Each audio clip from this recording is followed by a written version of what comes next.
Welcome to the Parties channel. Today we explain Genesis chapter 10 in a clear and simple way, step by step. We are literally exploring exactly how humanity hit the restart button after the Great Flood. You know, if you've ever wondered where the different nations, the languages, and those massive ancient empires actually came from, well, this is it. This is the foundational text. Genesis chapter 10 is often called the Table of Nations, and it gives us the literal family tree of the ancient world. It's like a giant puzzle, and we're about to put the pieces together. Okay, let's dive into our roadmap for today. First, we'll set the context right after the flood. Second, we look at Japheth and the maritime peoples. Third, Ham, Nimrod, and the line of Canaan. Fourth, Shem and the line of Eber. And finally, we'll wrap up with the profound lessons of our shared ancestry. So, part 1, the context, after the flood. Before we get lost in the specific names of these ancient families, we really need a little context. Imagine the scene. The earth has just been washed clean by the devastating waters of the Great Flood. It's completely empty. Only Noah, his wife, his 3 sons, and their wives have survived. That's just 8 people. The direct command to multiply and fill the earth was given to Noah's surviving family, and the text shows us exactly how Noah's 3 sons, Japheth, Ham, and Shem, divided up the ancient globe to repopulate it. Genesis tells us right out of the gate in verse 1, this is the account of Shem, Ham, and Japheth, Noah's sons, who themselves had sons after the flood. From these 3 men, the entire tapestry of human nations is woven. As a general rule, Japheth's descendants moved north to the coastlands, Ham's families went south toward Africa and Canaan, and Shem's people settled in the east, in the Middle Eastern hill country. Moving right along to part 2, Japheth, the maritime peoples. Following the chapter strictly in order, we begin in verse 2 with Japheth, the brother whose descendants traveled out to the seas. The scripture reads, the sons of Japheth, Gomer, Magog, Madai, Javan, Tubal, Meshech, and Tiras. And then it goes on to detail the grandsons. For Gomer, his sons were Ashkenaz, Rephath, and Togarmah. For Javan, his sons were Elisha, Tarshish, the Kittim, and the Rodanim. Now, these 7 sons, along with their children like Ashkenaz and Tarshish, spread out into the maritime territories and the islands. What's really fascinating here is when you read a name like Javan, ancient sources often associate this directly with the Greeks. And Tarshish? That's frequently associated with distant coastal regions like Spain. It is absolutely amazing to see these ancient roots mapped out right here in the text. Now, here is a crucial point found right in verse 5, which concludes the section on Japheth. The text explicitly states, from these, the maritime peoples spread out into their territories by their clans within their nations, each with its own language. I want you to really think about that for a second. This wasn't some random scattering of individuals just wandering aimlessly through the wilderness. No, it was a highly organized settling where distinct languages and national identities were born. They went by their clans, within their nations, straight to their specific territories. All right, part 3, Ham, Nimrod, and Canaan. Let's shift over to the second son, Ham, covered in verses 6 through 20. His family tree gives us some of the most famous and, honestly, infamous figures in biblical history.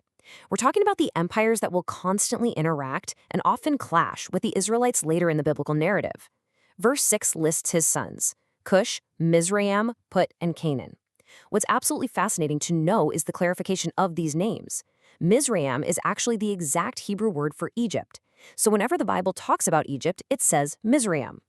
From Mizraim came several tribes, including the Casluhites from whom the Philistines came. And then there's Canaan, the youngest son listed here. He is the ancestor of the Canaanite tribes who eventually settled the land that will become the Promised Land.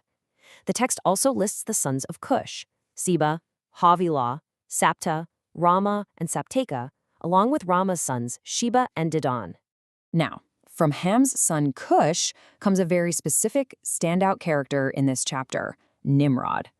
Verses 8 and 9 actually hit the pause button on the genealogy to give us a brief biographical sketch of him. It says Cush was the father of Nimrod, who grew to be a mighty warrior on the earth. He is explicitly described as the very first mighty warrior. The text says he was a mighty hunter before the Lord. This phrase was so well known, it actually became an ancient proverb, like Nimrod, a mighty hunter before the Lord. But here's the thing about Nimrod. Rather than just being a guy who hunted animals, Nimrod was a conqueror. He was an empire builder. The text explains his actions step by step. First, the beginning of his kingdom was in Shinar, which we know as Babylonia, specifically the cities of Babel, Erech, Akkad, and Calneh. Second, from that land he marched straight into Assyria. And third, he built Nineveh, Rehoboth-ir, Calah, and Resen. So think about the magnitude of that. Nimrod is credited with founding two of the absolute greatest and most formidable empires in the ancient world, Babylon and Assyria. Meanwhile, verses 15 through 19 detail the descendants of Canaan. Canaan was the father of Sidon, his firstborn, and of the Hittites, Jebusites, Amorites, Girgashites, Hivites, and several others. The text maps out their territory perfectly. It says the borders of Canaan reached from Sidon all the way down to Gerar, as far as Gaza, and then over towards Sodom, Gomorrah, Admah, and Zeboim. This is a huge deal because it literally sets the geographical stage for the rest of the entire Bible. Later on, when Abraham enters the land or when Joshua begins his conquest, these are the exact borders and the exact tribes they are going to encounter. Verse 20 then wraps up this section by repeating that same formula. These are the sons of Ham by their clans and languages in their territories and nations. Okay, let's move to part 4. Shem, the line of Ebers. Finally, starting in verse 21, we look at the older brother, Shem. Now, Shem's genealogy is intentionally saved for last. Why? Because the entire rest of the Bible will trace its core story directly through his descendants. Verse 21 states clearly that Shem is the older brother of Japheth, and it immediately notes that Shem is the ancestor of all the sons of Eber. You might be wondering, why highlight Eber right away? Because the name Eber is essential. It's the root word where we get the term Hebrew. Let's look at the direct line. The sons of Shem were Elam, Ashur, Arphaxad, Lud, and Aram. Aram had his own sons, Uz, Hul, Gether, and Meshech. But if we follow the main line, Arphaxad was the father of Shelah, and Shelah was the father of Eber. The text continues by telling us that 2 sons were born to Eber. One was named Peleg. And the text provides the clear, simple meaning of his name. Peleg actually means division. Why? Well, Genesis 10:25 plainly states, because in his time the earth was divided. This marks the exact historical moment when humanity was separated and scattered across the earth. It's a massive event that directly points us to the confusion of languages at Babel, which, spoiler alert, we're going to read about in the very next chapter.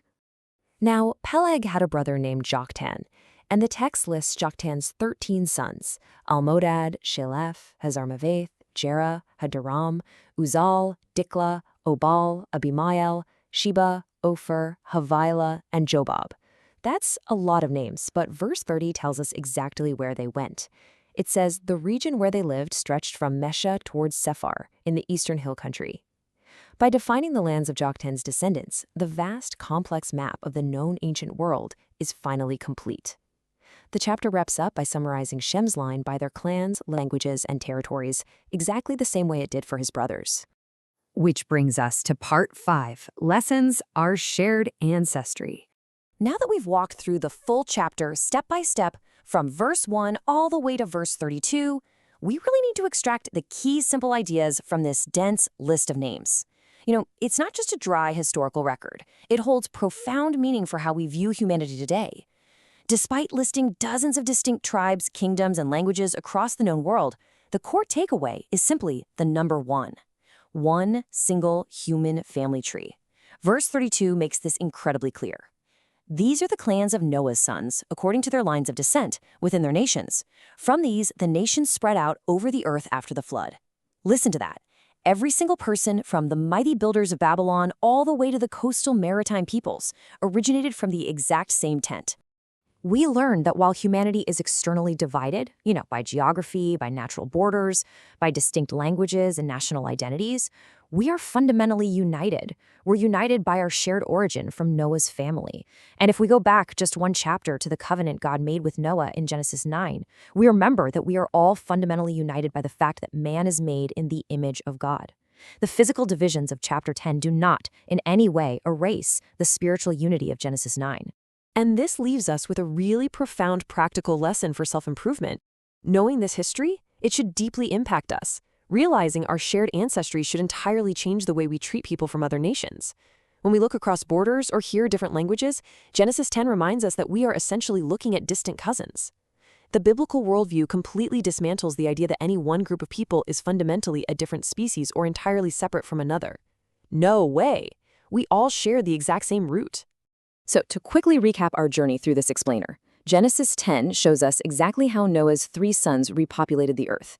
Japheth took the islands and the northern coastlands. Ham's descendants built the first major empires, including Egypt, Canaan, and Nimrod's Babylon and Assyria. And Shem's lineage moved into the eastern hill country, introducing the line of Eber, the Hebrews, which is going to become the central focus of the biblical text moving forward. The world was divided geographically for sure, but it was kept completely connected genealogically. We've seen exactly how the nations were planted, but what happens when one of those nations decides to build a tower up to the heavens? Thank you for learning with us. If this helped you understand the chapter better, like, subscribe, and join us for the next chapter.